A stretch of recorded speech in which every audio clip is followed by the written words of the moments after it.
가을의 끝자락.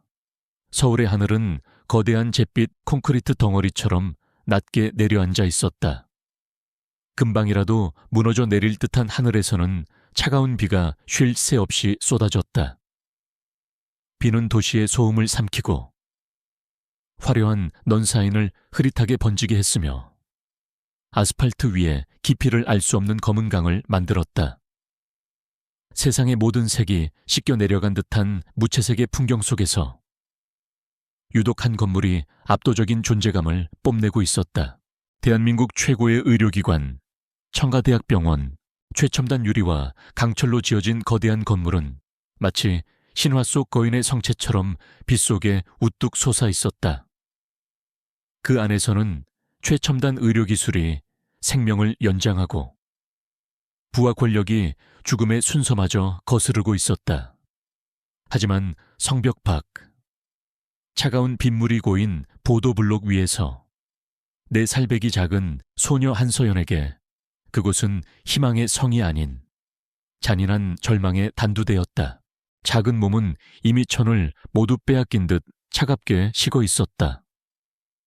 얇고 낡은 분홍색 원피스는 빗물에 축축하게 젖어 피부에 들러붙었고 달아빠진 신발은 제 기능을 잃은 지 오래였다. 서연은 온몸을 사시나무처럼 떨면서도 오직 한 곳, 병원 7층의 어느 창문만을 필사적으로 올려다보고 있었다. 엄마가 있는 곳, 세상의 전부인 엄마가 지금 저 차가운 창문 너머에서 죽어가고 있었다. 불과 몇 시간 전까지만 해도 엄마는 따뜻했다. 작은 분식집 주방에서 땀 흘려 일하면서도 서연을 보며 웃어주던 엄마의 얼굴은 세상에서 가장 예뻤다. 그런데 갑자기 엄마가 가슴을 부여잡고 쓰러졌다. 비명, 119 구급차의 사이렌 소리, 하얀 병원 복도, 그리고 의사의 차가운 목소리, 급성 대동맥 박리입니다. 지금 당장 수술하지 않으면 마음의 준비를 하셔야 합니다. 수술. 그 단어는 희망이었지만 곧바로 이어진 다른 단어는 절망이었다. 수술비가 최소 5천만 원입니다. 보증금을 먼저 납부하셔야 수술실을 잡을 수 있습니다. 5천만 원. 4살 아이에게는 가늠조차 할 수 없는 돈이었다. 엄마와 단둘이 낡은 반 지하방에서 살아가는 모녀에게는 평생을 모아도 만져볼 수 없는 거금이었다. 병원 원무관은 냉정했다. 돈이 없으면 수술도 없다고 했다. 그 간단한 논리 앞에서 엄마의 생명은 길가의 돌멩이보다도 가볍게 취급되었다. 서연의 작은 손에는 꼬질꼬질한 곰 인형이 들려 있었다. 엄마가 처음으로 사준 유일한 장난감. 서연은 인형을 가슴에 꼭 껴안았다. 마치 엄마를 껴안는 것처럼. 안 돼. 엄마, 죽으면 안 돼. 그때였다. 병원 현관의 자동문이 부드럽게 열리고 검은색 최고급 세단 한 대가 미끄러지듯 멈춰 섰다. 운전기사가 황급히 내려 뒷문을 열고 우산을 받쳐 들었다. 차에서 내린 사람은 50대 후반의 중년 남자였다. 한치의 흐트러짐도 없이 완벽하게 다려진 양복, 반짝이는 구두, 그리고 세상을 모두 발 아래 둔 듯한 오만한 표정. 청와대학병원의 살아있는 권력이자 신화. 병원장 김태석이었다. 서연은 본능적으로 알았다. 저 사람이 이 성의 왕이라는 것을. 저 사람이라면 엄마를 살릴 수 있을지도 모른다는 것을. 꺼져가던 희망의 불씨가 아이의 심장에서 마지막으로 타올랐다. 서연은 자기도 모르게 그를 향해 달려갔다. 손에 들고 있던 곰 인형이 흙탕물 속으로 떨어지는 것도 몰랐다. 아이는 비에 젖은 작은 손으로 김태석의 최고급 양복 바지가랑이를 필사적으로 붙잡았다. 제발요. 목소리는 빗소리에 묻혀 거의 들리지 않았지만 그 안에 담긴 절박함은 천둥보다 더 크게 울렸다. 김태석은 바지에 닿은 차갑고 축축한 감촉에 쏘스라치게 놀라며 아래를 내려다보았다. 그의 시야에 들어온 것은 흠뻑 젖은 생쥐꼬를 한 더럽고 작은 여자아이였다. 그의 미간이 혐오감으로 깊게, 아주 깊게 패였다. 이게 뭐야? 경비들은 대체 뭘 하고 있는 게야? 당장 이 거지새끼 끌어내지 못해. 김태석의 고함에 경비원들이 허둥지둥 달려왔다. 하지만 서연은 마지막 동아줄이라도 잡은 듯 그의 바지를 놓지 않았다. 아이는 작은 머리를 차가운 바닥에 찌을 듯 조아리며 애원했다. 아저씨, 우리 엄마 좀 살려주세요. 엄마가 안에 있어요. 수술만 하면 살 수 있대요. 제발요. 네, 아이의 애처로운 울음소리에 주변을 지나던 몇몇 사람들의 발걸음이 멈췄다. 하지만 김태석의 얼굴은 얼음보다 더 차가웠다. 그는 동정심은커녕 자신의 완벽한 하루를 망친 불쾌한 벌레를 보는 듯한 눈으로 서연을 내려다보았다. 여기가 어디라고 와서 행패야. 돈 없으면 집에나 갈 것이지. 왜 여기서 남을 귀찮게 해? 그의 목소리는 낮았지만 그 안에 담긴 경멸은 칼날처럼 날카로웠다. 그는 주변 사람들이 모두 들으라는 듯 말을 이었다. 병원은 자선사업하는 곳이 아니야. 내 엄마 목숨값은 내 애미나 애비가 벌었어야지. 나한테 와서 구걸할 일이 아니란 말이다. 알겠냐? 그 잔인한 말들이 4살 아이의 가슴에 비수처럼 박혔다. 아빠는 아주 오래전에 하늘나라로 갔다고 엄마가 그랬다.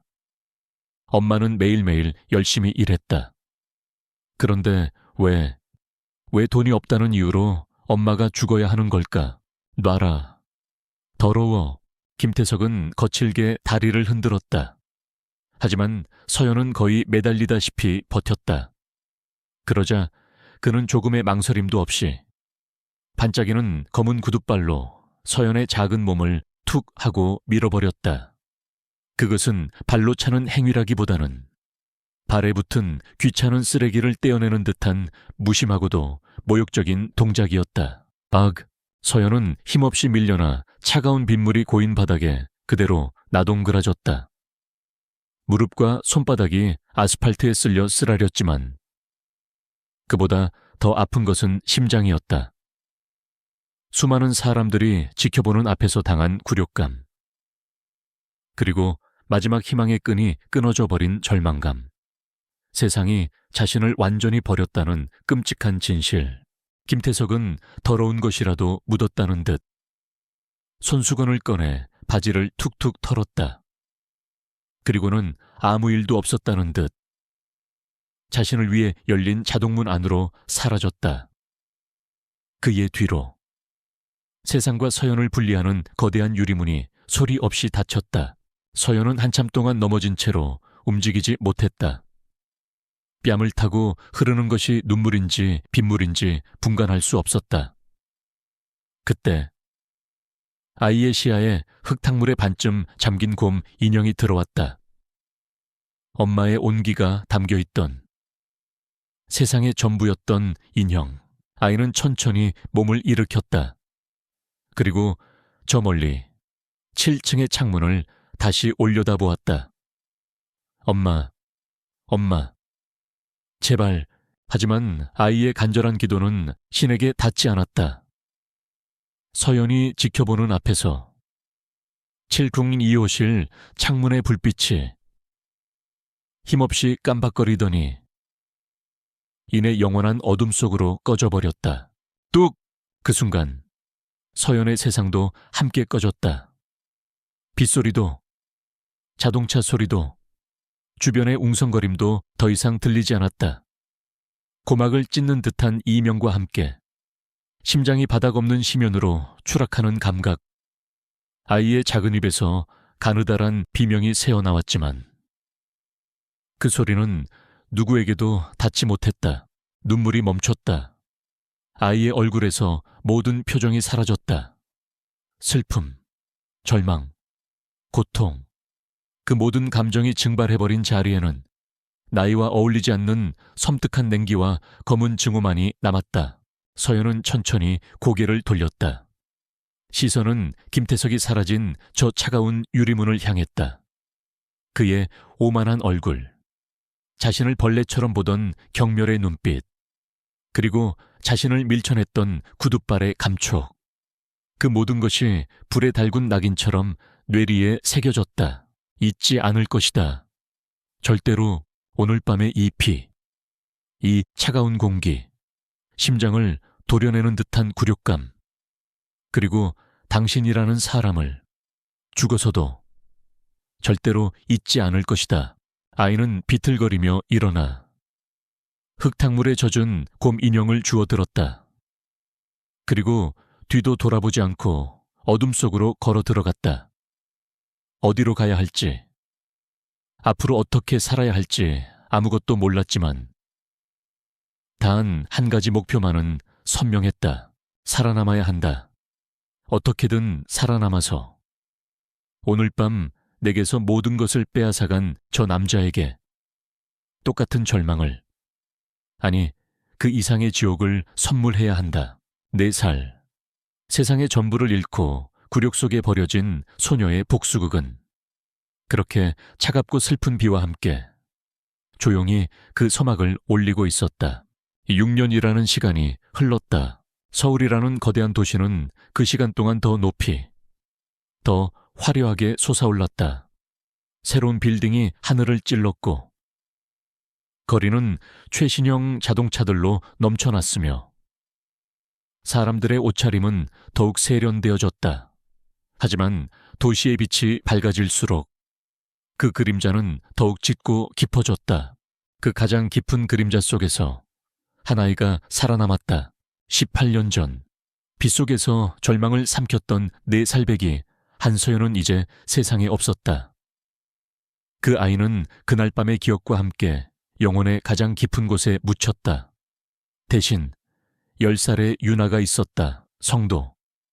이름의 유래도 없는, 그저 살아남기 위해 스스로에게 붙인 이름. 유나는 과거와의 단절을 의미하는 갑옷이자 세상의 냉혹함에 맞서기 위한 칼이었다. 아이의 외모는 6년의 세월을 고스란히 보여주었다. 키는 컸지만 여전히 깡말랐고 얼굴은 영양 부족으로 창백했다.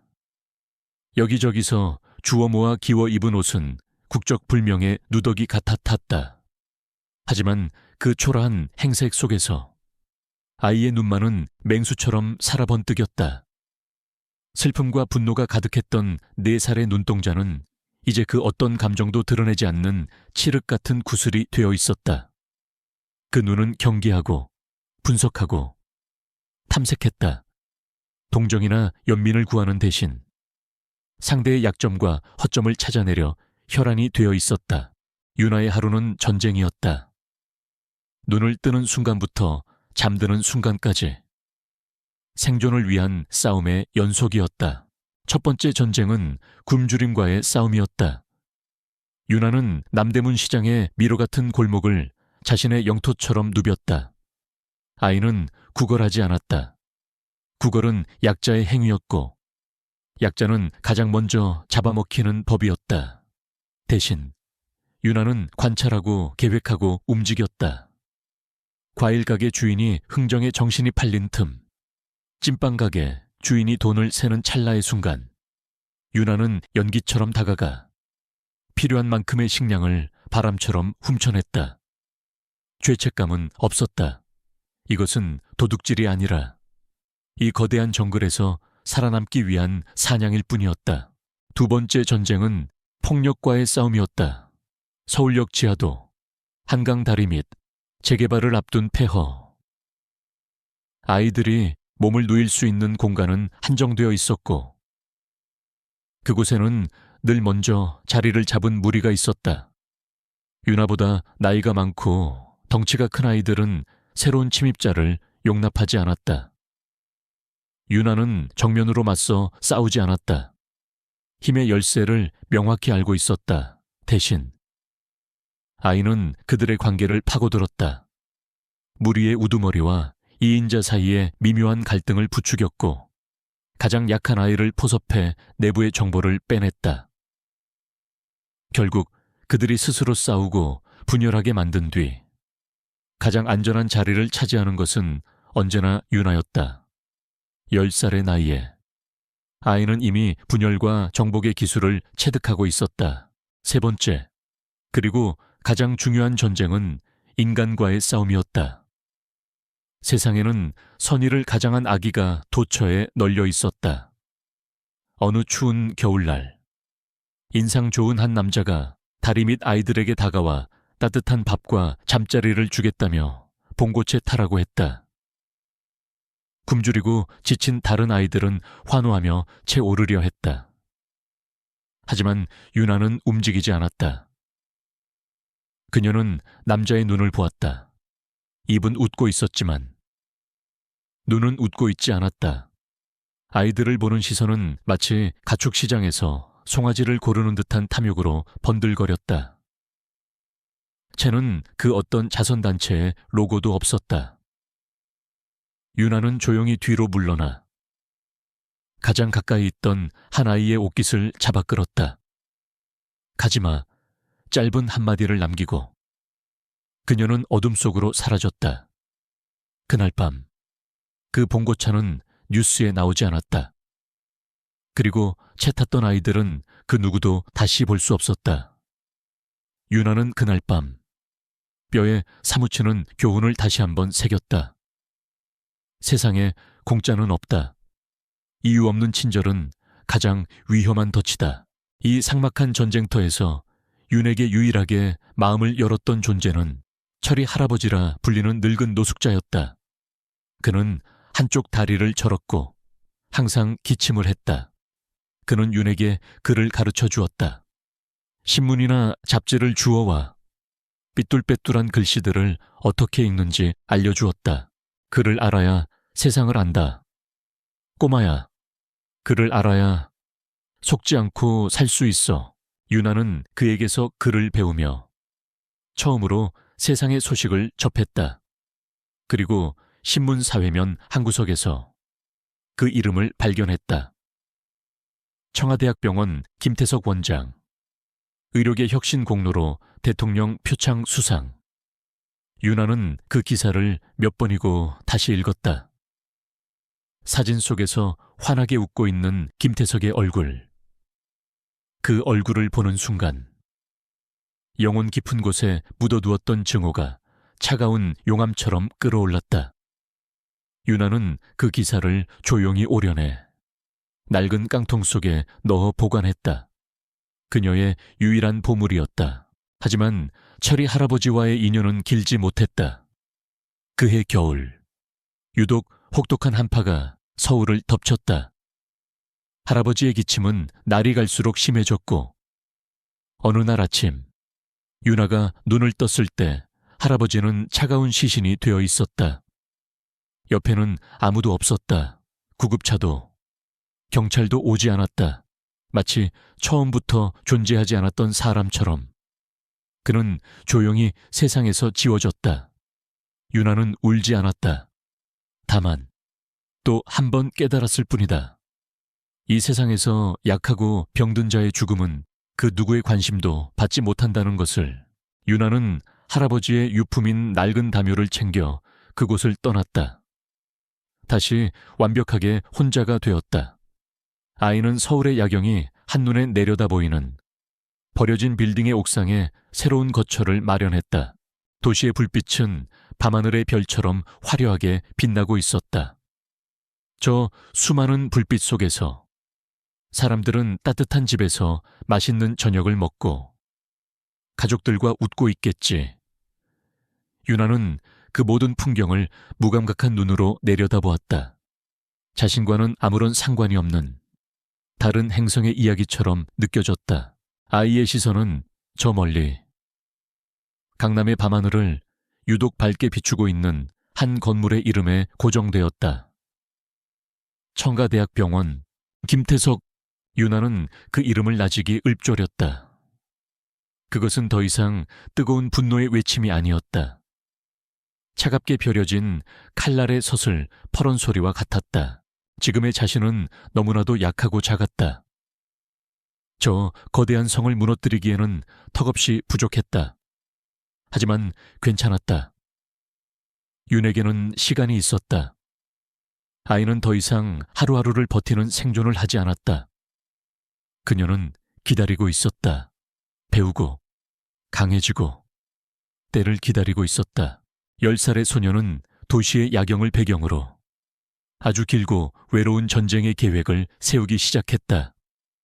그녀의 심장은 이미 오래전에 얼어붙었지만 복수라는 단 하나의 목표를 향해 그 누구보다 뜨겁게 타오르고 있었다. 그해 여름은 유독 길고 지독했다.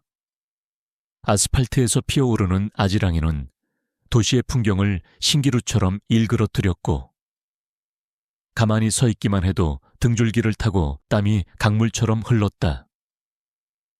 유나는 마포대교 아래 도시의 열기가 닿지 않는 그늘 속에서 잠시 숨을 고르고 있었다.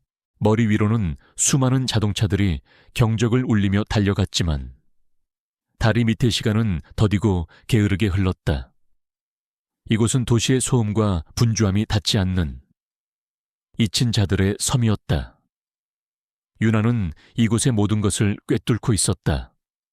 어느 시간대에 배달 트럭이 지나가는지, 어느 구역의 노숙자들이 더 사나운지, 길고양이들이 새끼를 낳은 곳은 어디인지, 이곳은 그녀의 작은 왕국이자 세상의 위험으로부터 몸을 숨길 수 있는 유일한 요새였다. 유나는 교각 기둥에 등을 기댄 채 며칠 전에 훔친 책을 읽고 있었다. 철이 할아버지가 떠난 후 글을 읽는 것은 그녀의 유일한 취미이자 무기가 되었다. 책은 그녀가 경험해보지 못한 세상을 보여주었고 생존에 필요한 지식을 가르쳐 주었다. 바로 그때 유나의 감각이 날카로운 경고음을 울렸다. 평소와 다른 흐름. 낯선 차량 한 대가 다리 밑 공터로 들어오고 있었다.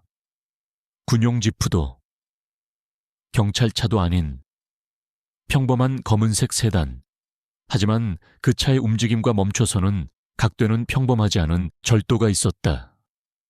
곧이어 이질적인 인물들이 그녀의 시야에 들어왔다. 강가에서 낚싯대를 들이운 남자. 하지만 그의 시선은 찌가 아닌 세단 쪽을 향해 있었다. 쓰레기통을 뒤지는 환경미화원. 하지만 그의 신발은 방금 산 것처럼 깨끗했다. 그리고 저 멀리 시동을 켜놓은 채 대기 중인 덤프트럭 한 대. 운전사의 어깨는 부자연스러울 정도로 굳어 있었다. 그들은 모두 서로를 모르는 척했지만 유나의 눈에는 보이지 않는 거미줄로 연결된 것처럼 보였다. 그리고 그 거미줄의 중심에는 막 검은 세단에서 내린 한 남자가 있었다. 박진우 장군 국방안보사령부 사령관. 그는 비공식적인 현장 시찰을 위해 최소한의 경호 인원만 대동한 채 이곳을 찾았다. 하지만 그의 등장은 어둠 속에 숨어있던 늑대들을 깨우는 피냄새와도 같았다. 유나는 책을 덮었다. 심장이 차갑게 가라앉았다. 그녀는 저 남자가 누구인지 몰랐다. 그를 죽이려는 자들이 누구인지도 관심 없었다. 중요한 것은 자신의 영토에서 소란이 일어날 것이라는 사실이었다. 총격전이 벌어지든 사고가 나든 결과는 경찰의 출현과 통제선 설치, 그리고 자신의 안식처가 사라지는 것으로 이어질 터였다.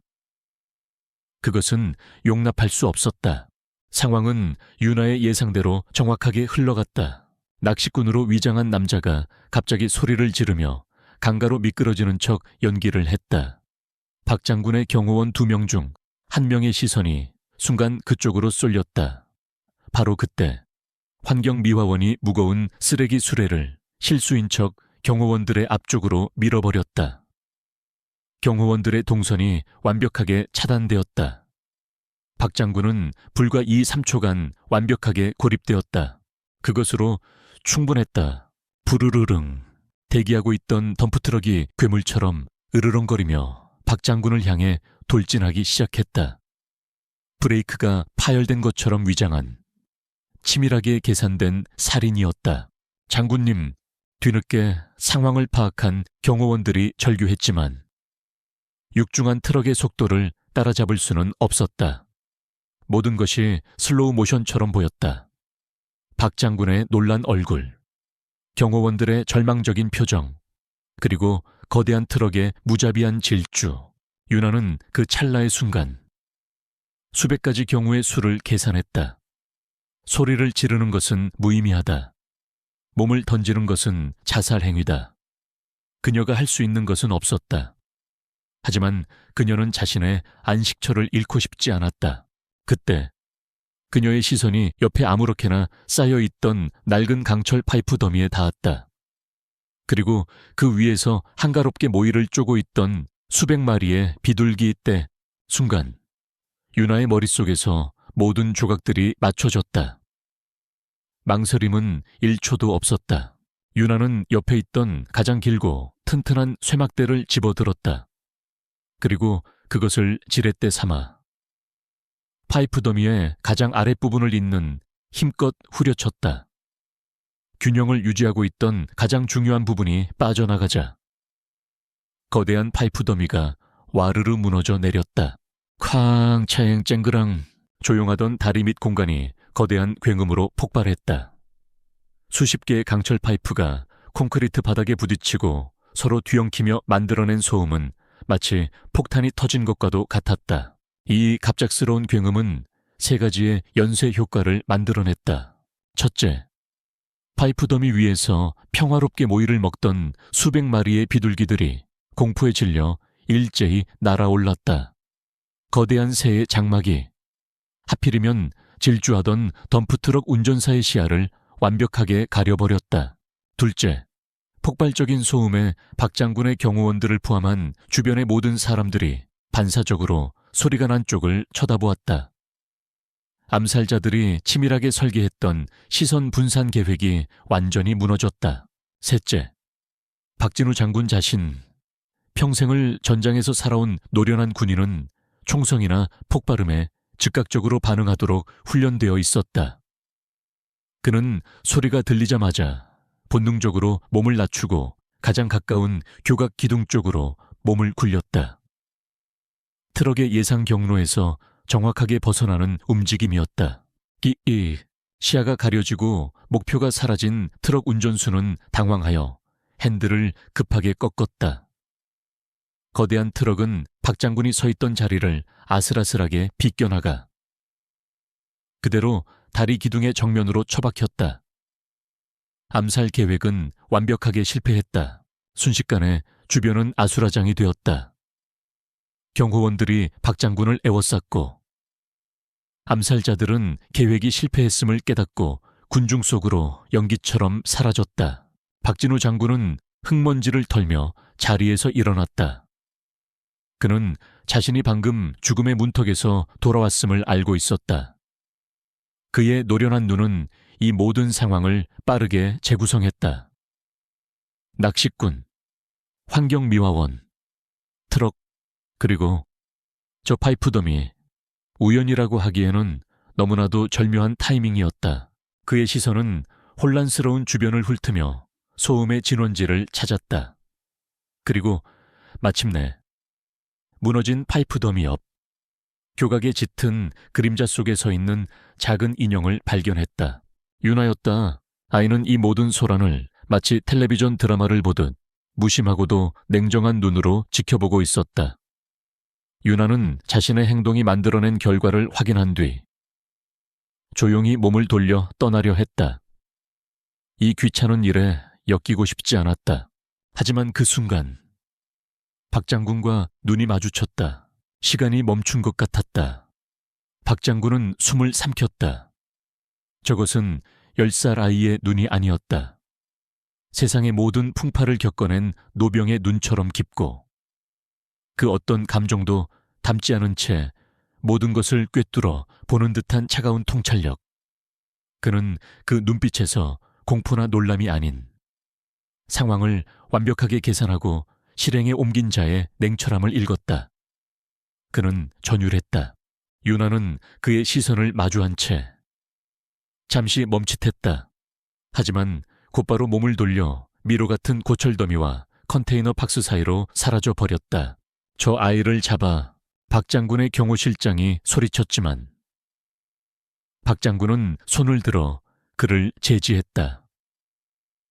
저런 아이를 힘으로 잡으려 하는 것은 어리석은 짓이다. 그는 유나가 사라진 어둠을 응시하며 옆에 있던 자신의 부관에게 조용하지만 그 무엇보다 단호한 목소리로 명령했다. 저 아이를 찾아 무슨 일이 있어도 국가의 모든 정보망을 동원해서라도 반드시 저 아이를 내 앞에 데려와 대한민국 국방안보사령부의 모든 역량이 이름 모를 거리의 소녀 한 명을 찾기 위해 움직이기 시작했다.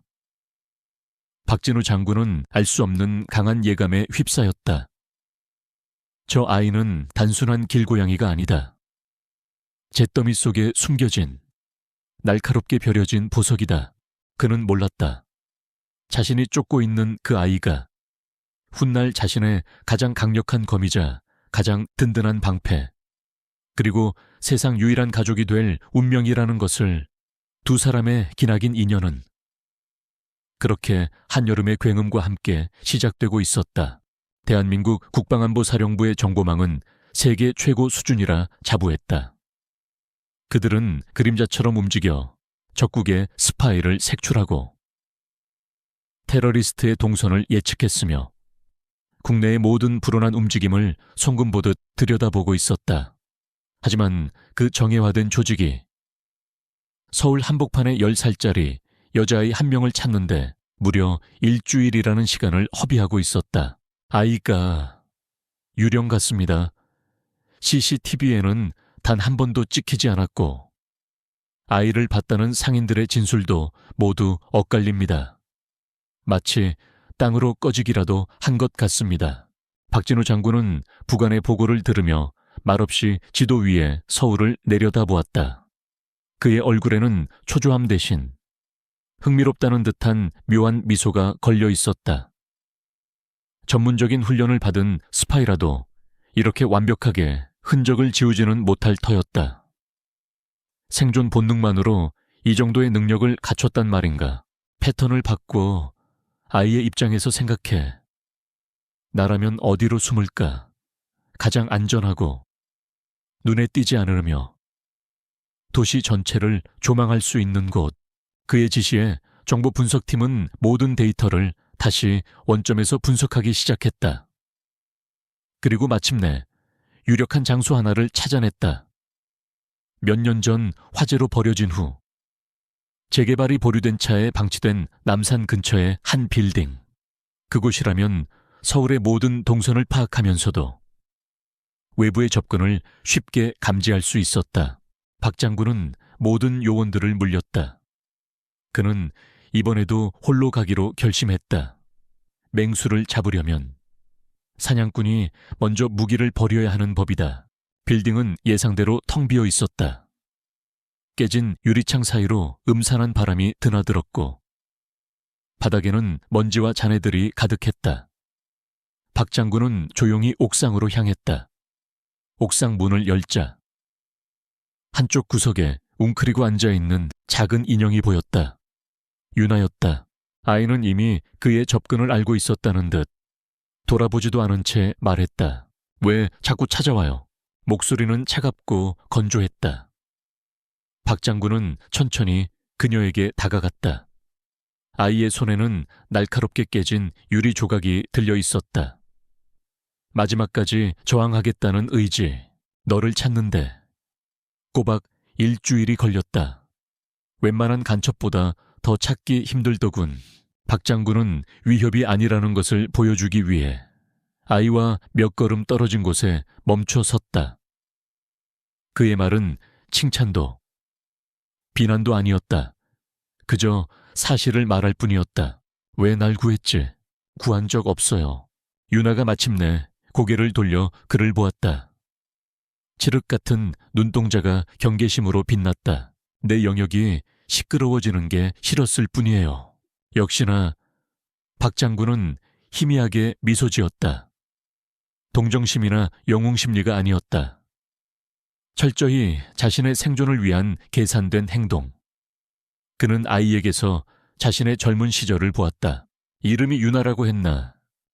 내가 너에게 새로운 이름을 주겠다. 집과 먹을 것과 배울 기회도 함께.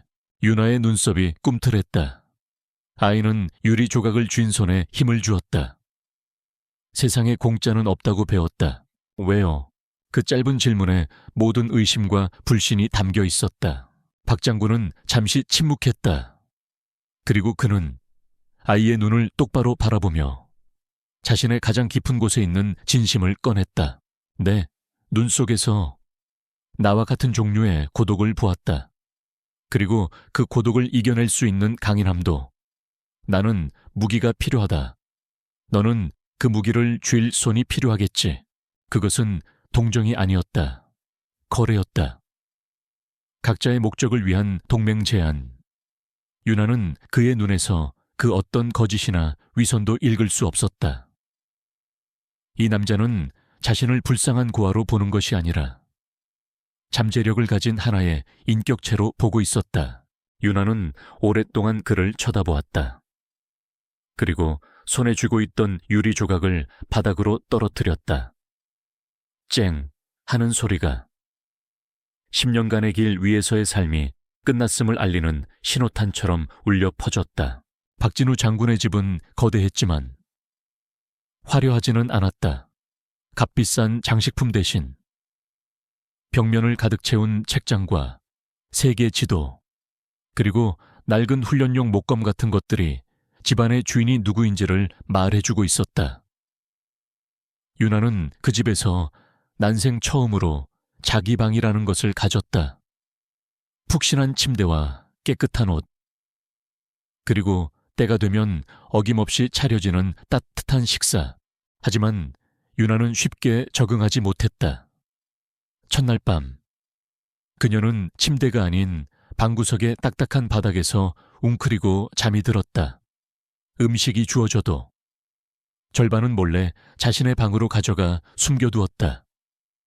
언제 다시 굶주리게 될지 모른다는 공포가 뼛속까지 새겨져 있었기 때문이다. 박 장군은 그녀를 다그치거나 바꾸려 하지 않았다. 그는 그저 묵묵히 야생의 동물이 스스로 경계를 풀 때까지 기다려주는 노련한 조련사처럼 행동했다. 그는 매일 저녁 같은 시간에 유나와 식탁에 마주 앉았다. 별다른 대화는 없었다. 그저 침묵 속에서. 이곳은 안전하다. 너는 더 이상 굶주리지 않아도 된다는 무언의 메시지를 보낼 뿐이었다. 몇 달이 지나자 유나는 마침내 침대에서 잠을 자기 시작했다. 음식을 숨기는 버릇도 사라졌다. 그리고 어느 날 저녁, 식사를 마친 유나는 박 장군에게 처음으로 질문을 던졌다. 저 책들 다 읽어도 돼요. 그때부터 진짜 담금질이 시작되었다. 박 장군은 유나의 정신을 먼저 단련시켰다. 그는 각 분야 최고의 석학들을 집으로 불렀다. 유나는 학교라는 시스템을 건너뛰고 제왕학에 가까운 엘리트 교육을 받기 시작했다. 그녀의 두뇌는 경이로웠다. 5개 국어는 1년 만에 원어민 수준으로 구사했고 대학 수준의 수학과 물리학을 스펀지처럼 흡수했다. 특히 그녀는 의학과 생물학에 광적인 집착을 보였다. 인체의 구조, 질병의 원리, 독극물의 화학적 반응까지 그녀는 밤을 새워가며 논문을 읽고 해부학 도감을 통째로 외웠다. 그것은 엄마를 살리지 못했던 무력감에 대한 반작용이자 언젠가 적의 심장을 꿰뚫기 위한 가장 정교한 지식의 칼날이었다. 정신이 단련되자 다음은 육체였다. 강한 정신은 강한 육체에서만 나온다. 매일 새벽 5시 박 장군은 유나를 직접 연병장으로 데려갔다. 끝이 보이지 않는 구보, 수십 가지의 혹독한 근력 운동, 비쩍 말랐던 소녀의 몸에는 점차 단단한 근육이 자리 잡기 시작했다. 그는 그녀에게 군의 특수 격투술과 각종 총기 사용법, 전략적 사고를 가르쳤다. 두 사람의 대화는 대부분 훈련장에서 이루어졌다. 상대를 얕보지 마라. 아무리 약해 보이는 적이라도 너의 목을 끊을 비수를 숨기고 있을 수 있다. 그들은 바둑판을 사이에 두고 앉아 단순한 돌의 싸움이 아닌 전략과 심리를 겨루는 모의 전쟁을 벌였다. 처음 몇 년간 유나는 단 한 번도 그를 이기지 못했다. 두 사람의 관계는 그렇게 형성되었다. 다정한 말이나 스킨십은 없었다. 하지만 함께 땀을 흘리고 지식을 나누고 서로의 한계를 시험하는 과정 속에서 피보다 더 진한 유대감이 생겨나고 있었다. 유나는 박 장군에게서 흔들리지 않는 바위 같은 안정감을, 박 장군은 윤에게서 자신의 모든 것을 물려줄 수 있는 후계자의 가능성을 보았다. 그는 윤에게 아버지가 되어주었고 유나는 그의 가장 뛰어난 제자가 되었다. 유나가 14살이 되던 해 겨울, 그날도 두 사람은 서재에서 바둑을 두고 있었다. 밖에는 하얀 눈이 펑펑 내리고 있었다. 5시간이 넘는 대구 끝에 유나는 마침내 자신의 검은 돌로 박 장군의 거대한 백대마를 포위하는 데 성공했다. 불계승, 그녀가 처음으로 아버지를 이긴 순간이었다. 박 장군은 한참 동안 바둑판을 말없이 내려다보았다. 그리고는 천천히 고개를 들어 유나를 보았다. 그의 엄격한 눈에 아주 희미한, 그러나 분명한 자부심에 빛이 어렸다. 이제 시작이구나. 유나는 대답 대신 창밖에 눈 덮인 도시를 바라보았다. 그녀의 눈에는 더 이상 길 잃은 아이의 공허함이 없었다. 대신 자신의 목표를 향해 나아갈 길을 정확히 알고 있는 잘 벼려진 검의 차가운 빛이 감돌고 있었다. 집과 이름, 그리고 힘. 그녀는 이제 그 모든 것을 갖추기 시작했다. 복수의 칼날은 담금질을 거쳐 서서히 그 형태를 드러내고 있었다. 유나가 17살이 되던 해, 박진우 장군은 그녀의 훈련이 새로운 국면으로 접어들어야 함을 깨달았다. 유나는 이미 인간의 한계에 가까운 신체 능력과 대학 석학들을 능가하는 지식을 갖추었다. 하지만 김태석과 같은 거대한 악을 상대하기 위해서는 눈에 보이는 힘만으로는 부족했다. 어둠 속에서 움직이는 법, 보이지 않는 칼로 적의 심장을 꿰뚫는 법을 배워야 했다. 어느 날 저녁, 박 장군은 유나를 집지하에 있는 비밀스러운 공간으로 데려갔다. 그곳은 훈련장이 아닌 최첨단 컴퓨터와 감시 장비, 그리고 수많은 인간 심리 분석 자료들로 가득 찬 일종의 전쟁 상황실이었다. 그리고 그곳에서 유나는 한 남자를 만났다. 최 선생, 그는 은퇴한 역사학 교수처럼 보이는 평범하고 인상 좋은 노인이었다. 하지만 그의 맑고 온화해 보이는 눈동자 깊은 곳에는 평범한 사람은 감히 마주볼 수 없는 서늘한 심연이 자리하고 있었다. 그는 과거 국가정보원에서 그림자라 불렸던 전설적인 흑색 요원이었다. 암살, 첩보, 심리전의 대가, 박 장군의 유일한 친구이기도 했다. 오늘부터 이 아이는 자네 학생일세. 장군, 정말이요, 이 어린아이를 이 지옥으로 끌어들일 셈인가? 최 선생은 유나를 잠시 훑어보았지만 그의 시선은 금세 박 장군에게로 향했다. 이 아이가 원한 것이네. 나는 그저 아이가 손에 쥔 칼을 가장 날카롭게 벼려줄 뿐. 그날부터 유나의 지옥 훈련이 시작되었다.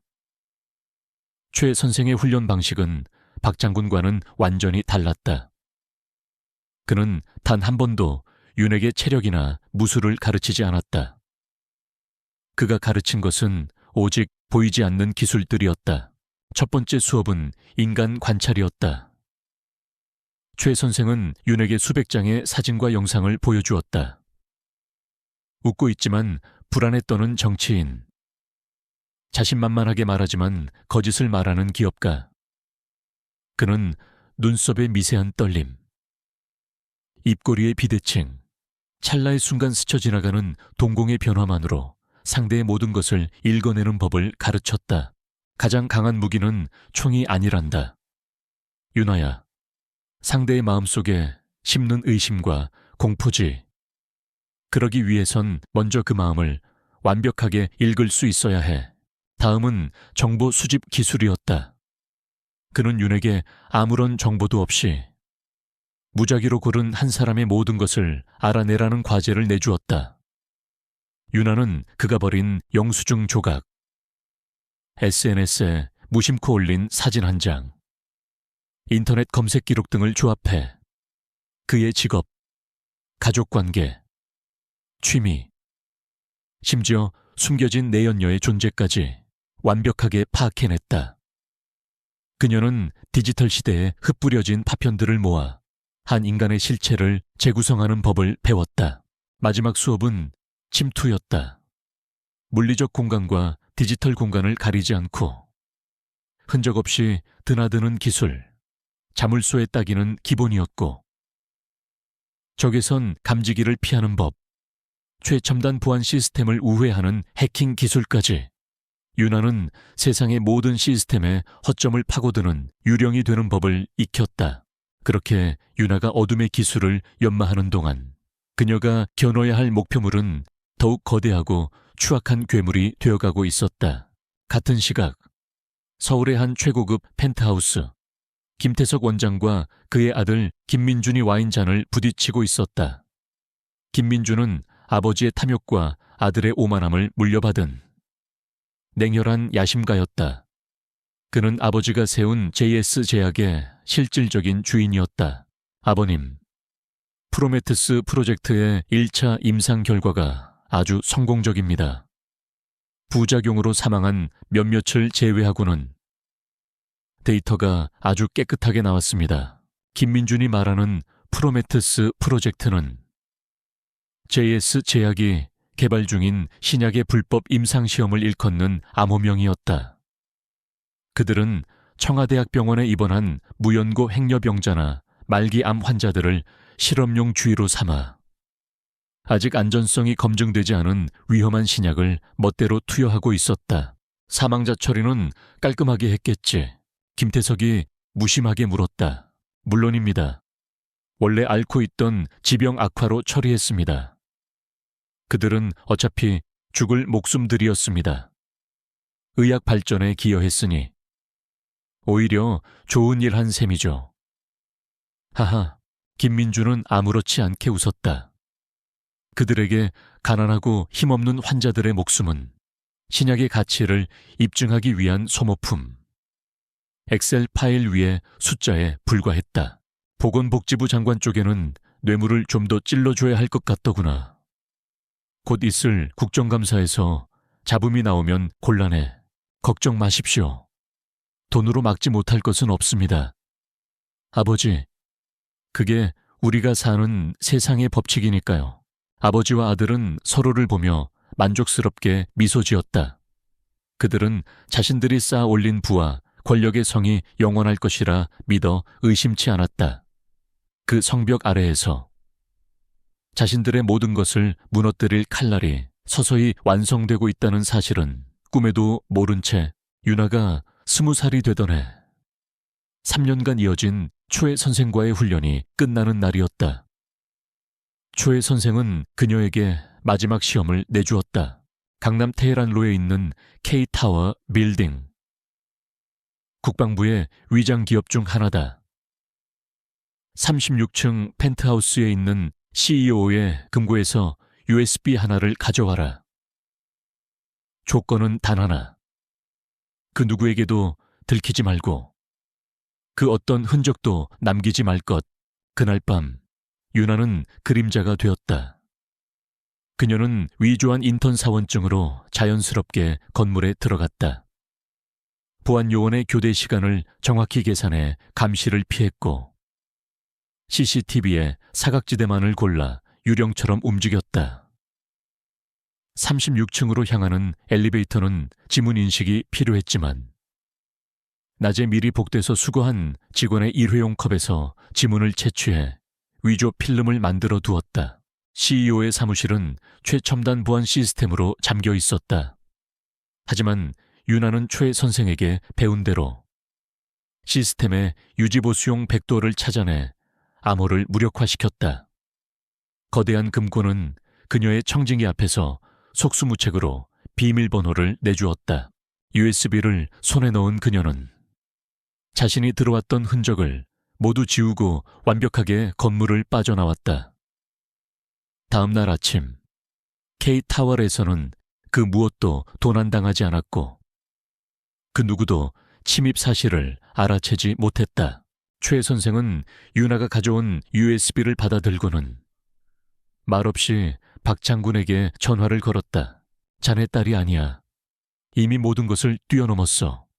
어둠 속에 메스다.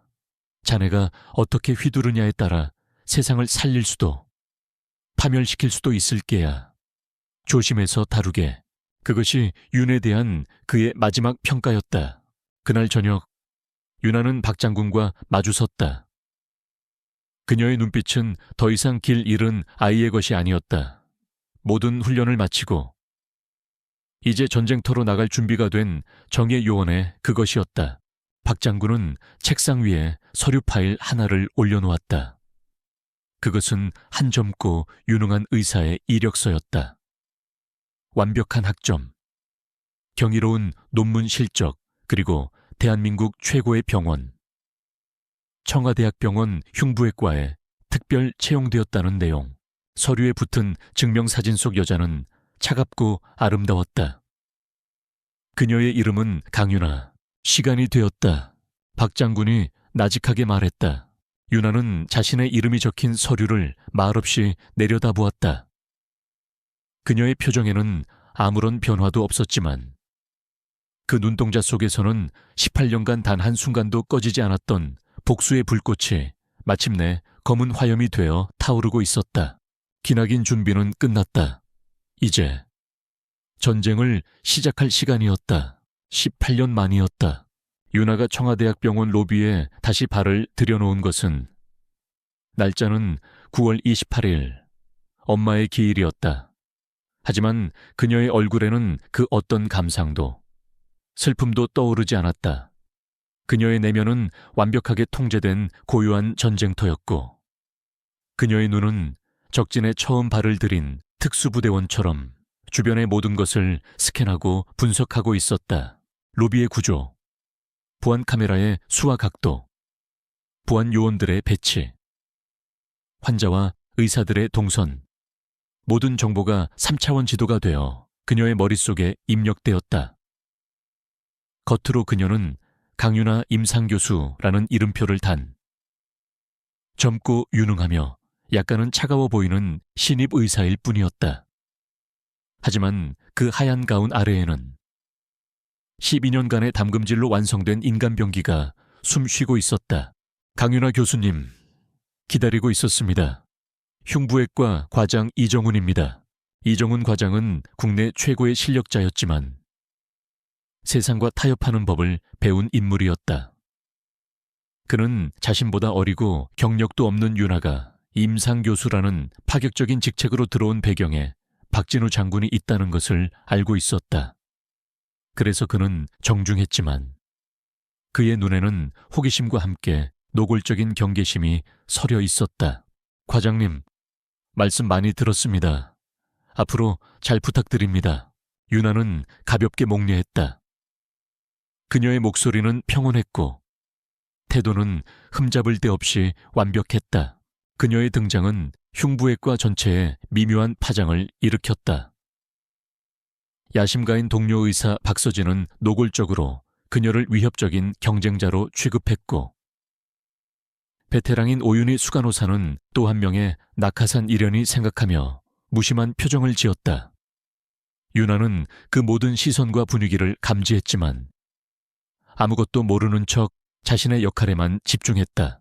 그리고 마침내 호랑이와의 대면 시간이 찾아왔다. 병원 장실의 문은 18년 전보다 더욱 위압적이고 화려해져 있었다. 김태석은 그녀를 자신의 집무실에서 맞았다. 그의 사무실은 그의 오만함과 탐욕을 그대로 보여주는 전시관과도 같았다. 벽에는 유력 정치인들과 함께 찍은 사진들이 즐비했고, 책상 위에는 수억 원을 호가하는 골동품들이 놓여 있었다. 오, 어서 오게. 강 교수, 명성만큼이나 아주 출중한 미인이군. 김태석은 인자한 아버지 같은 미소를 지으며 그녀에게 다가왔다. 하지만 그의 눈은 그녀의 가치를 매기는 장사꾼처럼 차갑게 빛나고 있었다. 그는 유나를 박진우 장군과 군부를 연결해줄 유용한 장기말로 여겼다. 실력은 덤일 뿐이었다. 영광입니다. 원장님, 명성 높으신 청와대학병원에서 일하게 되어 기쁩니다. 유나는 완벽하게 계산된 존경심을 표했다. 두 사람의 시선이 허공에서 잠시 교차했다. 그 찰나의 순간, 유나는 심장이 얼어붙는 듯한 긴장감을 느꼈다. 만약 그가 자신을 알아본다면, 하지만 김태석의 눈에는 그 어떤 의심의 흔적도 없었다.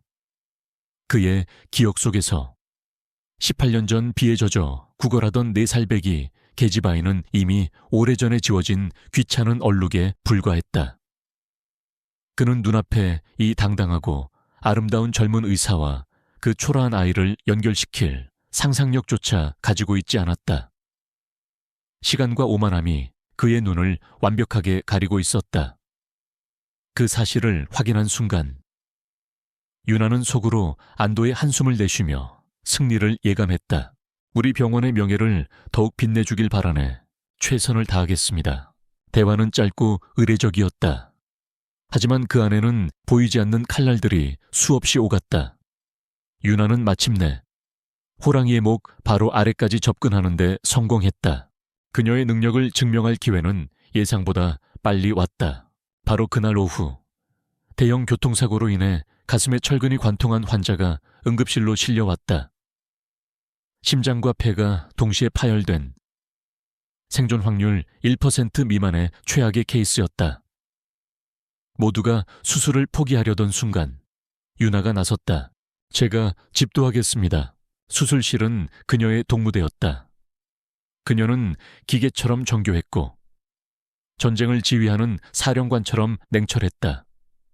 메스, 석션, 바이탈 체크. 그녀의 짧고 명확한 지시에 따라 수술팀은 일사불란하게 움직였다. 8시간에 걸친 사투 끝에 그녀는 기적을 만들어냈다. 환자의 심장이 다시 뛰기 시작한 것이다. 이 수술 한 번으로 병원 내의 모든 의심과 질투는 경외감으로 바뀌었다. 이정훈 과장은 그녀의 실력을 인정할 수밖에 없었고, 오윤의 수간호사는 그녀에게서 진정한 의사의 모습을 보았다. 유나는 단 하루 만에 청와대학병원 내에서 누구도 무시할 수 없는 확고한 입지를 다졌다. 그리고 그날 밤부터 그녀의 진짜 임무가 시작되었다. 그녀의 아파트는 단순한 주거 공간이 아니었다. 박 장군이 마련해준 최첨단 보안 시스템과 정보 분석 장비로 가득 찬 비밀 사령부였다. 유나는 낮 동안 수집한 모든 정보를 분석하기 시작했다. 병원의 내부 구조, 직원들의 관계도, 그리고 김태석의 동선, 그녀는 의사로서의 역할을 완벽하게 수행하면서도 밤에는 병원 전체를 해부하는 냉혹한 분석가로 돌변했다. 그녀는 작은 행동들로 자신의 편을 만들기 시작했다. 오만한 VIP 환자 앞에서 부당하게 혼나고 있던 오윤의 수간호사의 편을 들어주었고, 어려운 케이스 앞에서 쩔쩔매는 레지던트에게는 조용히 핵심적인 조언을 건넸다. 그녀의 계산된 친절과 압도적인 실력에 사람들은 조금씩 마음을 열기 시작했다. 요즘 지하 연구동 쪽 야간 경비가 엄청 삼엄해졌어요. 김민준 이사님이 다녀가신 다음부터요. VIP 병동 환자들은 이상하게 JS 제약 신약 처방이 많아요. 효과도 별로 없는 것 같은데 오윤의 수간호사가 무심코 던진 말들 속에서 유나는 거대한 퍼즐의 조각들을 맞춰 나갔다. 김태석의 아들 김민준, JS 제약, 그리고 지하 연구동. 모든 것은 하나의 선으로 연결되고 있었다. 그녀는 병원 내부 서버에 접근해 김태석의 최측근들을 파악해 나갔다.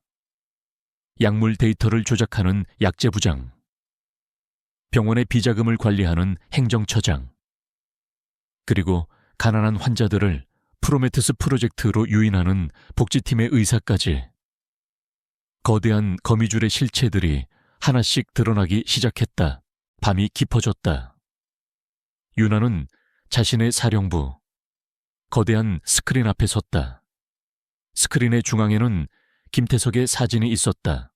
그리고 그를 중심으로 수십 개의 선들이 뻗어나가며 그의 공범들의 얼굴과 연결되고 있었다. 유나는 스크린 위에 새로운 이름을 추가했다. 김인준, 그리고 그 옆에 JS 제약과 지하 연구동을 연결했다. 18년 만에 돌아온 호랑이굴. 침투는 성공했다. 위장도 완벽했다. 이제 남은 것은 이 거대한 거미줄을 가장 중심부에서부터 가장 고통스러운 방식으로 끊어내는 것뿐이었다. 유나의 눈동자. 차갑고도 잔인한 사냥꾼의 빛이 번뜩였다. 유나의 조사는 거미줄을 거슬러 올라가는 거미처럼 조용하고 끈질기게 진행되었다. 그녀의 첫 번째 목표는 원인 불명으로 사망 처리된 빈곤층 환자들이었다. 그녀는 흉부외과 교수라는 직위를 이용해 학술 연구를 명목으로 사망자들의 부검 보고서와 조직 샘플을 열람했다. 그녀는 병원 내 최첨단 연구실에서 밤을 새워가며 샘플들을 분석했다. 그리고 마침내 현미경 아래에서 결정적인 증거를 찾아냈다. 사망자들의 심장 근육 세포에서 발견된 미세한 괴사 흔적. 공식적인 사망 원인과는 전혀 상관없는 이 흔적은 아직 학계에 보고되지 않은 강력한 세포 독성 약물에 노출되었을 때 나타나는 전형적인 패턴이었다. 그것은 JS 제약이 비밀리에 개발 중인 항암 신약의 프로토타입과 그 특성이 일치했다. 이것은 단순한 정황이 아닌 명백한 과학적 증거였다. 살인의 흔적이었다. 그녀가 진실에 다가갈수록 어둠의 중심에 있는 또 다른 포식자의 시선이 그녀를 향하고 있었다. 김태석의 아들, 김민준. 그는 아버지와는 다른 종류의 악마였다. 김태석이 권위와 명예욕에 사로잡힌 늙은 호랑이라면 김민준은 데이터와 효율성만을 신봉하는 젊고 교활한 독사였다. 그는 병원 경영에는 관심이 없었다. 그의 유일한 관심사는 JS 제약의 신약 개발 프로젝트, 프로메테스의 성공뿐이었다. 그는 수시로 병원을 드나들며 지하 연구동의 데이터를 직접 챙겼다. 그의 레이더에 강윤아라는 존재가 포착된 것은 우연이 아니었다. 그녀는 통제되지 않는 변수였다. 완벽한 스펙, 박진우 장군이라는 막강한 배경, 그리고 무엇보다 수익성 없는 환자들에게 보이는 과도한 관심. 김민주는 그녀를 라이벌 제약회사가 심어놓은 스파이거나 아니면 감정에 휘둘리는 성가신 이상주의자일 것이라 의심했다. 어느 날 두 사람은 병원 복도에서 우연히 마주쳤다. 강 교수님, 안녕하십니까? 명성은 익히 들었습니다. 김민주는 악어의 미소를 지으며 그녀에게 손을 내밀었다. 김민준 이사님이시군요. 만나 뵙게 되어 영광입니다. 유나는 표정 하나 바꾸지 않고 그의 손을 맞잡았다. 두 사람의 손이 맞닿는 순간 보이지 않는 스파크가 튀었다. 저희 아버님께서 강 교수님 칭찬을 입이 마르도록 하시더군요. 저희 병원의 보배라고. 과찬이십니다. 저는 그저 제 일을 할 뿐입니다. 그 일이라는 것이 이미 가망 없는 환자들에게까지 최선을 다하는 것을 포함하는 모양이죠. 인상 깊었습니다. 오상철 선수 건 그의 목소리에는 칭찬을 가장한 날카로운 탐색전이 담겨 있었다.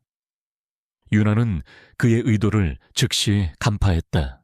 저는 환자를 돈으로 구분하지 않습니다. 이사님, 그것이 의사의 본분이라고 배웠습니다. 윤아의 대답은 완벽한 원칙론이었다. 김민주는 더 이상 파고들 틈을 찾지 못했지만 그녀에 대한 의심은 더욱 깊어졌다. 저 여자, 생각보다 더 위험할지도 모른다. 윤아 역시 마찬가지였다. 김민준이라는 남자는 아버지 김태석보다 훨씬 더 예리하고 집요했다. 그를 속이기 위해서는 더 깊숙이, 더 대담하게 움직여야 했다. 그녀는 프로메테스의 원본 데이터가 보관된 지하 연구동의 중앙 서버, 일명 볼트 더 볼트를 직접 뚫기로 결심했다. 작전은 한밤중에 시작되었다. 1단계. 정찰. 윤아는 며칠에 걸쳐 지하 연구동 주변의 모든 CCTV 위치와 경비 교대 시간, 전자 잠금 장치의 종류를 완벽하게 파악했다. 2단계. 교란.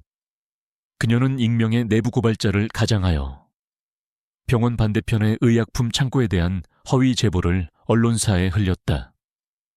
병원의 모든 보안 인력이 그쪽으로 쏠린 사이 지하 연구동에는 20분의 결정적인 공백이 생겼다. 3단계. 침투.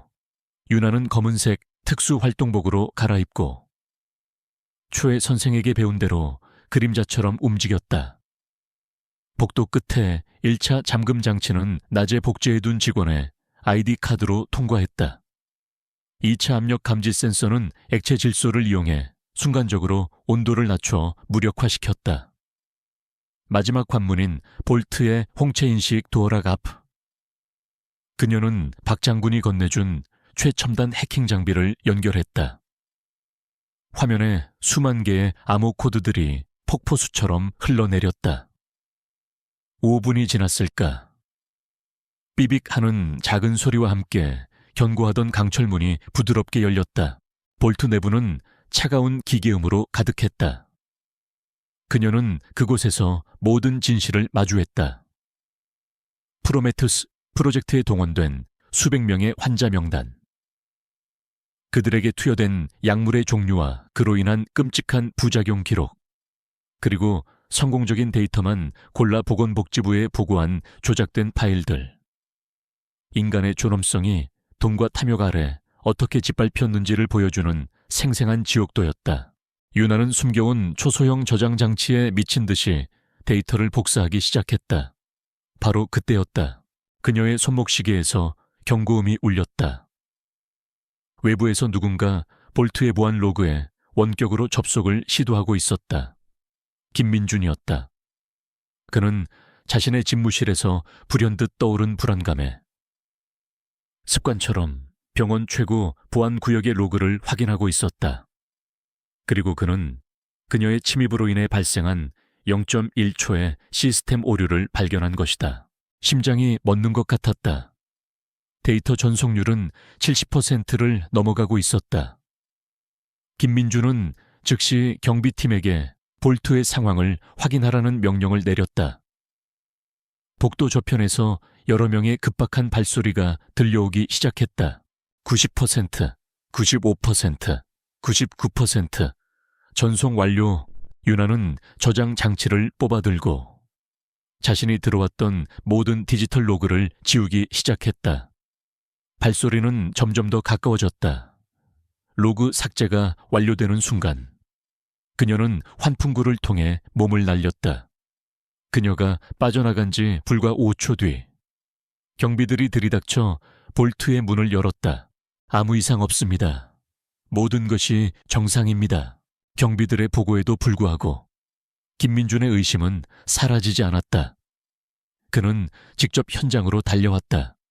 그리고 그는 예리한 독사의 눈으로 그 누구도 발견하지 못한 아주 작은 흔적을 찾아냈다.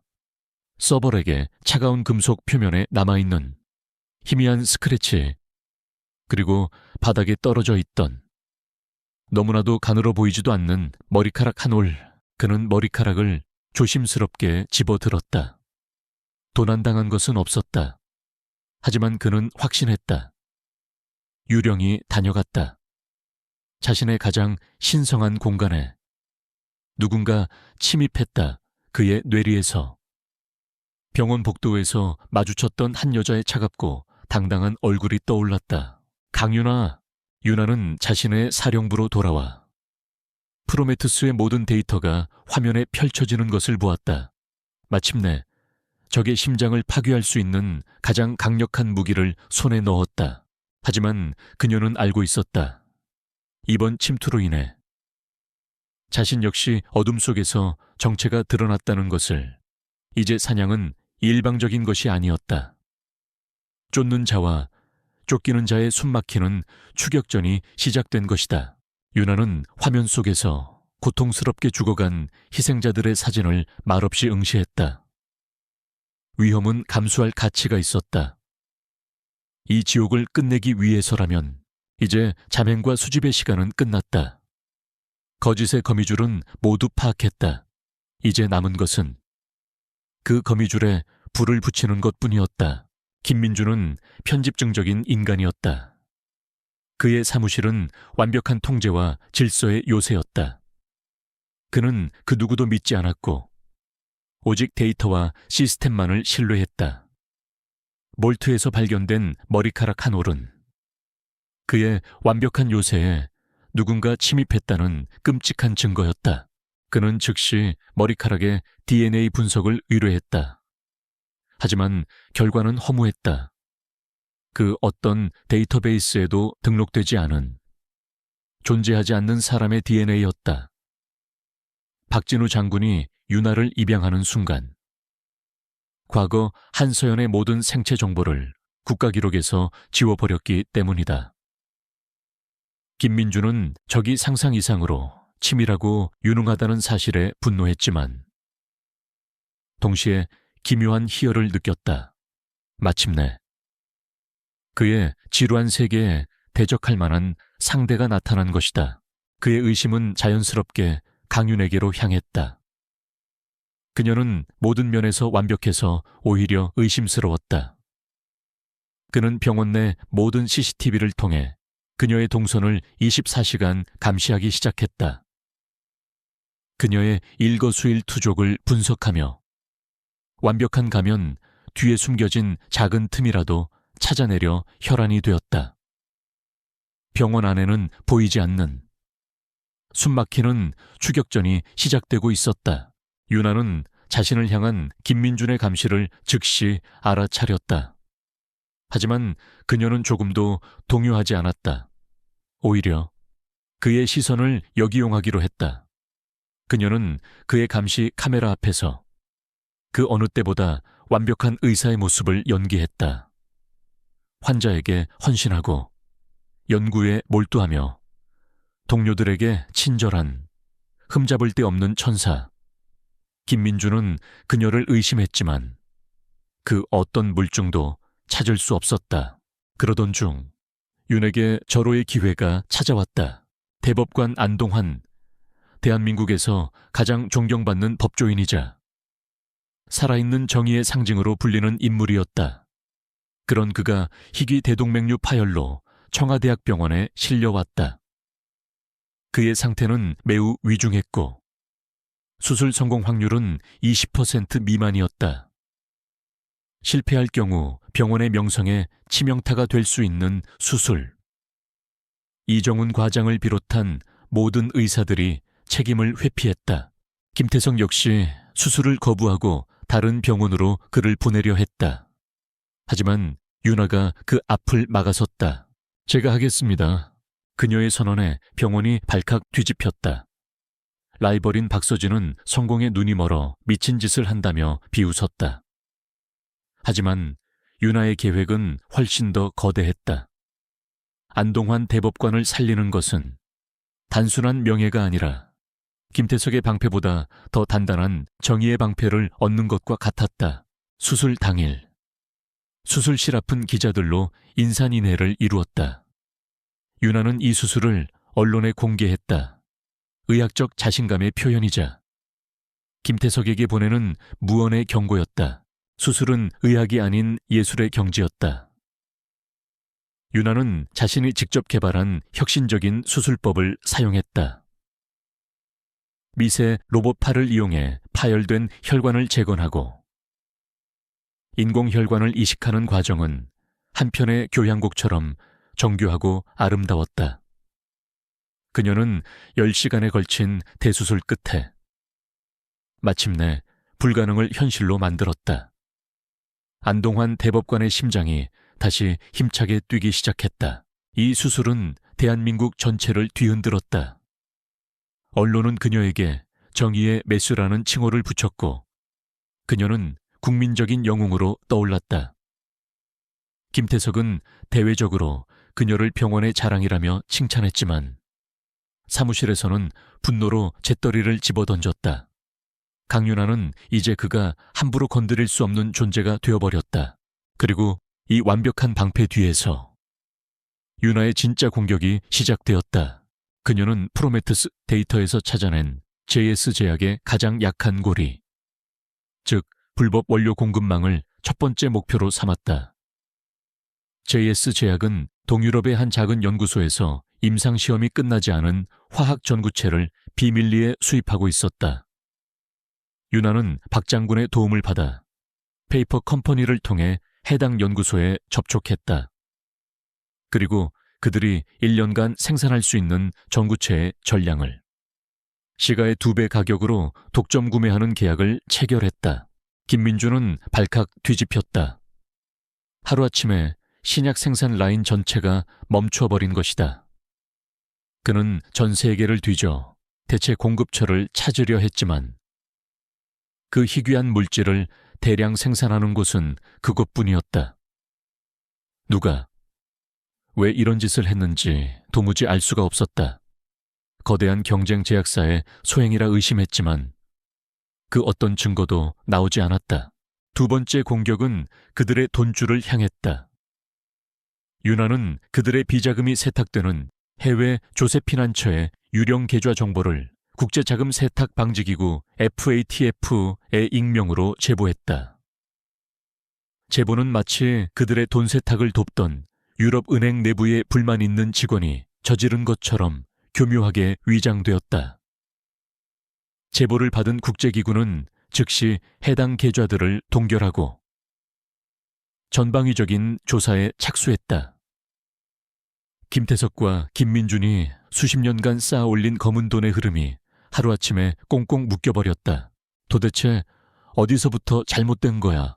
김태석의 사무실에서 부자 간의 고성이 오갔다. 김민준은 외부의 전문적인 공격이라 주장했고 김태석은 내부의 배신자를 색출해야 한다고 소리쳤다. 그들의 견고했던 신뢰에 금이 가기 시작했다. 윤아가 의도했던 의심과 공포의 씨앗이 그들 내부에서 싹을 틔우고 맹렬하게 자라나고 있었다. 어느 날 저녁 윤아의 연구실로 한 사람이 찾아왔다. 기적적으로 회복한 안동환 대법관이었다. 그는 지팡이를 짚고 있었지만 눈빛만은 예전처럼 형형했다. 강 교수, 내 생명의 은인이여, 이 늙은이의 목숨을 빚졌으니 언제든 갚을 기회를 주시오. 그는 윤에게 깊이 고개를 숙였다. 그리고는 나지막이 덧붙였다. 내가 입원해 있는 동안 보니 이 병원 어딘가 많이 아픈 것 같더군. 혹 이 사회의 썩은 환부를 도려낼 정의로운 칼이 필요하다면 언제든 이 늙은이를 부르시오. 기꺼이 그 칼날이 되어드리리다. 그는 모든 것을 꿰뚫어 보고 있었다. 윤아는 말없이 고개를 끄덕였다. 이제 모든 준비는 끝났다. 넘볼 수 없는 명성, 적을 파멸시킬 증거, 그리고 정의라는 이름의 가장 강력한 아군까지 그녀의 복수라는 체스판 위에 모든 말이 제자리를 찾았다. 윤아는 자신의 사령부 스크린 위에 떠있는 김태석의 사진을 차갑게 내려다보았다. 이제 남은 것은 왕의 목에 조용히 외통수를 부르는 것뿐이었다. 겨울의 초입, 김태석의 왕국은 사방에서 불어오는 혹한의 바람에 흔들리고 있었다. 자금줄은 막혔고 신약 개발은 중단되었으며 국제 수사기관의 압박은 날마다 거세졌다. 편집중에 사로잡힌 김태석과 냉철한 이성을 잃어가는 김민준 사이에서는 연일 책임 전가를 위한 고성이 오갔다. 그들의 제국은 내부에서부터 썩어 문드러지고 있었다. 그들에게 남은 마지막 동아줄은 단 하나. 국회 보건복지위원장인 차명환 의원이었다. 그는 지난 20년간 청와대학병원의 추악한 비밀을 덮어준 가장 강력한 방패막이었다. 바로 그 순간 윤하와 박진우 장군이 준비한 마지막 덫이 작동했다. 박 장군의 정보팀이 야당의 익명으로 제보한 차명환 의원의 소규모 부동산 투기 의혹이 터져 나왔다. 이것은 병원 비리와는 전혀 상관없는 그의 거대한 부패에 비하면 먼지 같은 흠집이었다. 하지만 이 작은 먼지는 그를 정치적으로 완벽하게 고립시키기 위한 교란 작전이었다. 동시에 군 내부의 반대파 세력이 박진우 장군을 향해 칼을 뽑아들었다. 12년 전 사적인 목적으로 국방안보사령부의 정보망을 동원해 한 민간인 소녀를 수색했다는 혐의로 긴급징계위원회가 소집된 것이다. 박 장군의 손발을 묶어 윤하의 가장 강력한 지원 시스템을 무력화시키려는 치밀한 공격이었다. 두 개의 전선에서 동시에 위기가 발생했다. 그리고 운명은 마치 잘 짜인 각본의 마지막 페이지처럼 가장 잔인한 아이러니를 연출했다. 정치적 스캔들로 인한 극심한 스트레스에 시달리던 차명환 의원이 바로 그날 저녁 가슴을 부여잡고 쓰러졌다. 병명은 급성 대동맥 박리. 18년 전 윤하의 어머니의 목숨을 앗아갔던 바로 그 병이었다. 그는 청와대학병원으로 실려왔고 그의 유일한 희망은 대한민국 최고의 심장외과 의사 강윤하뿐이었다. 김태석은 하얗게 질린 얼굴로 윤하의 연구실 문을 거의 부술듯이 열고 들어왔다. 그의 눈에는 더 이상 원장의 권위 따위는 없었다. 오직 파멸 직전의 인간이 내보이는 처절한 애원만이 남아있었다. 강 교수, 제발 차 의원 좀 살려주게. 그가 죽으면 우리도 다 죽어. 뭐든 하겠네. 자네가 원하는 건 뭐든지. 바로 그 순간 윤하의 이어피스에서 박 장군 측 부관의 다급한 목소리가 들려왔다. 징계위원회는 완전히 저들의 각본대로 짜인 덫입니다. 지금 교수님의 도움이 필요합니다. 이대로라면 사령관님은 모든 직위를 박탈당하실 겁니다. 완벽한 딜레마. 18년 전 자신의 어머니를 죽게 한 남자가 이제 그의 공범을 살려달라며 무릎을 꿇고 있었다. 동시에 자신을 살리고 키워준 아버지는 파멸의 벼랑 끝에 서 있었다. 윤하는 잠시 눈을 감았다. 눈꺼풀 뒤로 빗속에서 울부짖던 4살의 자신과 자신을 향해 손을 내밀던 박 장군의 모습이 스쳐 지나갔다. 다시 눈을 떴을 때 그녀의 눈빛은 그 어느 때보다 차갑고 단단해져 있었다. 그녀는 2명을 모두 구할 것이다. 그리고 2명을 모두 심판할 것이다. 수술을 시작하겠습니다. 수술실은 그녀의 전쟁 지휘 통제실이 되었다. 그녀는 이번에도 외부 자문팀과의 양방향 영상 송출을 조건으로 내걸었다. 김태석은 생각할 겨를도 없이 모든 것을 수락했다. 수술실의 붉은 등이 켜지고 마지막 전쟁에 막이 올랐다. 윤하는 2개의 전장을 동시에 지휘했다. 한쪽에서는 메스를 든 손으로 인간의 육체를 해부하고 있었다. 18년 전 엄마를 죽음으로 몰고 갔던 바로 그 찢어진 대동맥. 그녀는 과거의 트라우마를 정복하는 순례자처럼 한치의 오차도 없이 혈관을 봉합하고 재건해 나갔다. 참관실에서 지켜보는 김태석과 김민준의 숨소리마저 그녀에게는 선명하게 들리는 듯했다. 다른 한쪽에서는 날카로운 두뇌로 거대한 정치적 음모를 해부하고 있었다. 그녀는 이어피스를 통해 박 장군의 법무팀에게 조용하고 정확하게 지시를 내렸다. 징계의 핵심 근거가 불법 정보 수집이라고 국가안보법 제5조 2항. 국가 안위에 중대한 위협이 되는 잠재적 위험 요소에 대한 예방적 정보 활동 조항으로 반박해 저들이 증거로 제출한 자료는 경쟁정보기관의 불법 도청으로 취득한 것이니 증거 능력이 없다고 주장하고 즉시 역고소 절차에 들어가 그녀는 차명환의 심장을 꿰매는 동시에 아버지의 목을 조여오는 법에 그물을 한 올 한 올 끊어내고 있었다. 몇 시간이 흘렀을까? 수술은 거의 끝나가고 있었다. 차명환의 심장은 기적적으로 안정을 되찾았다. 이어피스 너머에서는 법무팀장의 흥분된 목소리가 들려왔다. 교수님 말씀대로 진행했습니다. 징계위원회는 지금 완전히 아수라장이 됐습니다. 전세가 역전됐습니다. 모든 전선이 확보되었다. 이제 마지막 일격의 시간이었다. 윤아는 참관실의 CCTV를 향해 아주 잠시 알아볼 수 없을 만큼 짧은 시선을 주었다. 병원 밖에서 대기하고 있던 안동환 대법관과 특별검사팀에게 보내는 신호였다. 그녀는 수술실과 참관실 전체에 울려 퍼지도록 인터컴에 대고 차분하게 말했다. 대동맥 재건술을 성공적으로 마쳤습니다. 이제부터 이 질병의 진짜 원인을 제거하는 수술을 시작하겠습니다. 그 말이 끝나는 순간 병원 로비, 휴게실, 그리고 기자들이 모여있던 프레스룸의 모든 TV 화면이 일제히 파란색 긴급방송 화면으로 바뀌었다. 그리고 화면에 나타난 것은 하얀 가운을 입은 윤아의 얼굴이었다. 미리 녹화해둔 영상이었다. 제 이름은 강윤아입니다. 하지만 18년 전 제 이름은 한서연이었습니다. 영상은 충격적인 증거들을 쏟아내기 시작했다.